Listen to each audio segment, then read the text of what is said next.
René Sigvartsen, du er ambulancechef for BIAS her i Sydvestjylland. Hvordan er første nat gået indtil videre? Jamen, som jeg kan sige, så har vi egentlig ikke haft de store problemer. Altså, vi har lidt udfordringer lige i forhold til noget skift af noget radio og så videre, men ellers så har det været småtingsafdelingen, så det har sådan set gået smertefrit og stille og roligt. Ja. Hvor mange mand er på arbejde her i nat?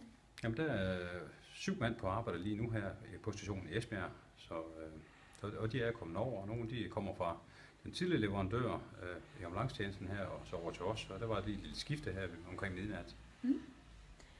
Og hvad så nu? Nu er vi så småt kommet i gang. Der har ikke været nogen udrykninger endnu. Hvordan forløber natten?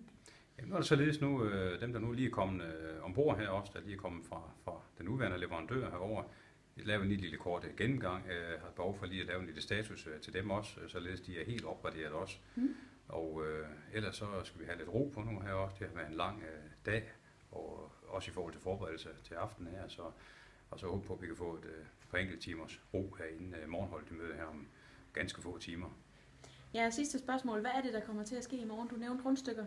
Ja, det er således, at vi har egentlig valgt det her, at vi skal have noget hygge. Man skal føle sig godt tilpas her, så vi har lavet lidt med noget smørbrød og med lidt kage og nogle ting, så lidt snoller og så videre, og sodavand, og det skal dem, der kommer om morgenen, de skal også mærke, at de er lige så velkommen, så der har vi valgt at lave sådan en morgenpakke til dem med juice og kakaomælk, og så kører vi ud med friske rundstykker på alle vores stationer her i området. Ja. Der har jo været mange spekulationer, og der er blevet taget og givet fra både BIAS-gruppen og Falklejren. Hvad er det for et ansvar, I står med sådan en dag som i dag? Jamen altså, for det første går vi ydmygt ind til den store opgave, vi bliver tildelt der også, og vi har et meget stort ansvar liggende på vores skuldre.